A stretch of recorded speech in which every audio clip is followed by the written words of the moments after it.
प्रिय विद्यार्थियों, आप सभी लोगों का स्वागत है आपके अपने YouTube चैनल डीजे सर पर। प्रिय विद्यार्थियों, इस पेपर को देख कर जाइए और यहाँ से जो ये महत्वपूर्ण प्रश्नों की श्रृंखला आपको तैयार कराई जा रही है, इनको देख कर जाइए। हो सकता है यहाँ से कुछ प्रश्न आपको देखने को मिल जाए आपके एग्जाम में। और ये बहुत ही मोस्ट इंपॉर्टेंट प्रश्न है और आपको 2 से 3 घंटे पहले ये मिल रहा है वीडियो ड्यूरेशंस। इसको देख कर जाइए और आप सभी लोगों को आपके एग्जाम की ढेर सारी शुभकामनाएं। और ये अंतिम पेपर है डिस्टेंस आप लोगों का सामाजिक विज्ञान का। और इसके अलावा फिर छिटे फुटे जो कुछ पेपर विषय हैं आपके बचे हुए पेपर, ठीक है डिस्टेंस, तो जबरदस्त तरीके से तैयारी करिए। और मैक्सिमम जो है पेपर का जो सॉल्यूशन है डीजे सर चैनल पर कराया गया उसको ध्यान से करिए। और 11 में यदि आप जाएंगे डिस्टेंस तब भी आपके लिए बहुत ही हेल्पफुल ये चैनल रहेगा। चलिए करते हैं हम लोग स्टार्ट। यहाँ पर पहला देखिए प्रश्न क्या है, हरित क्रांति से क्या तात्पर्य है। देखिए हरित क्रांति का अर्थ क्या होता है डिस्टेंस, कृषि उत्पादन में उस तीव्र वृद्धि से है जो अधिक उपज देने वाले बीजों, रासायनिक उर्वरकों व क्या करते हैं नई तकनीक के प्रयोग के परिणाम स्वरूप हुई है। इस क्रांति के फलस्वरूप क्या हुआ डिस्टेंस, फसलों की उत्पादकता में काफी वृद्धि हुई। ठीक है ना, हरित क्रांति लाया गया फसलों की उत्पादकता को बढ़ाने के लिए। ठीक है ना, महत्वपूर्ण रूप से ये महत्वपूर्ण प्रश्न है आप लोग का, बार बार पूछा जाने वाला प्रश्न है। वनों के पर्यावरण महत्व को बताइए। देखिए डिस्टेंस वन क्या होता है, वन तथा जो जंगल होते हैं वो आर्थिक विकास के लिए बहुत जिम्मेदार होते हैं। जैव विविधता उनकी वजह से बनी होती है और मनुष्य की आजीविका का ये साधन भी होते हैं। और साथ ही साथ पर्यावरण अनुकूलन प्रतिक्रियाओं के लिए भी उपयोगी तथा आवश्यक होते हैं। ठीक है ना, पर्यावरणीय अनुकूलन के दृष्टिकोण से देखा जाए तो पर्यावरण का बहुत बड़ा महत्व है वनों का।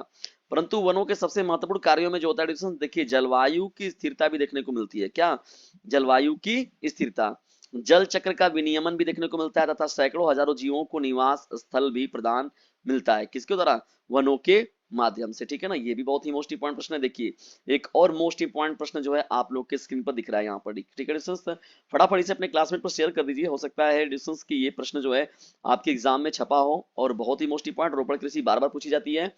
रोपण कृषि की विशेषताएं बताइए।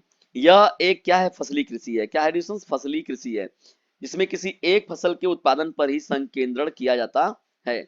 सस्ते श्रमिकों की उपलब्धता जो होती है इसमें रहती है। और यह वाणिज्यिक कृषि का एक प्रकार है। देखिए रोपण कृषि जो होता है वो वाणिज्यिक कृषि का ही एक प्रकार है मुख्य रूप से देखा जाए तो। और ये धन वगैरह के लिए काम, यानी पैसे के लिए ही ये मुख्य रूप से किया जाता है कि हाँ कुछ पैसे का अर्निंग हो जाएगा।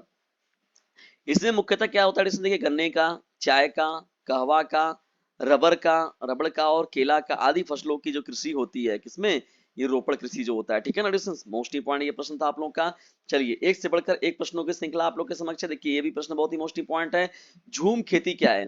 देखिए डिस्टेंस, यह एक जो होता है आदिम प्रकार की कृषि है जिसमें पहले वृक्षों तथा वनस्पतियों को काटकर उन्हें जला दिया जाता था और साफ की गई भूमि को जो है पुराने उपकरणों, लकड़ी के हलों के आदि के माध्यम से जो होता था जुताई करके बीज बो दिए जाते हैं। फसल क्या होता है डिस्टेंस, वो पूर्णतः प्रकृति पर निर्भर होती है और उत्पादन बहुत कम हो पाता है। ठीक है ना, इसे हम लोग कहते हैं झूम खेती। क्या कहते हैं डिस्टेंस को, हम लोग झूम खेती कहते हैं। ठीक है, तो झूम खेती क्या होता है, एक आदिम प्रकार की एक कृषि होती है जिसमें पहले वृक्षों तथा वनस्पतियों को काटकर उन्हें जला दिया जाता है और उस साफ की हुई भूमि पर जो है उपकरणों के माध्यम से जो जुताई करके बीज को बो के फसलों का उत्पादन किया जाता है। ठीक है ना, और उत्पादन बहुत कम हो पाता था डिस्टेंस इस पद्धति के माध्यम से। ठीक है ना, चलिए आगे बढ़ते हैं हम लोग। यहाँ मौसम और जलवायु में क्या अंतर है, बहुत ही मोस्ट इंपॉर्टेंट प्रश्न। समझ लीजिए ये पेपर में आना आपका तय है और किसी न किसी सेट में अनिवार्य रूप से रहेगा। मौसम और जलवायु में क्या अंतर है। देखिए दोस्तों, किसी स्थान पर मौसम उस स्थान के तापमान की बात हो गई। ठीक है ना, तापमान की बात हो गई, वहां की आर्द्रता की बात हो गई, पवन दिशा के बारे में बात हो गई और साथ ही साथ प्रवाह और वायु दाब और वर्षा आदि के तात्कालिक प्रभाव कहते हैं। ठीक है ना, इसका मतलब ये नहीं कहा मौसम की तरह बदल तो ना जाओगे। तो कहने का मतलब क्या होता है कि मौसम का मतलब है कि ये सभी चीजों पर डिपेंड करता है, तापमान पर, आर्द्रता पर, पवन दिशा पर, प्रवाह पर, वायु दाब पर, वर्षा आदि पर। ये सभी जो तत्कालिक प्रभाव होते हैं इनको कुल मिला जुलाकर हम लोग मौसम कहते हैं। जबकि किसी विस्तृत क्षेत्र के लगभग 30 वर्षों के, कितने वर्षों के, 30 वर्षों के औसत मौसम को जो है उस स्थान की क्या कहते हैं, जलवायु कहते हैं। ठीक है दोस्तों, तो 30 वर्षों की जलवायु यानी 30 वर्षों का जो मौसम होता है, जो उसका पूरा विस्तृत अध्ययन दिया जाता है, उसको हम लोग कहते हैं जलवायु।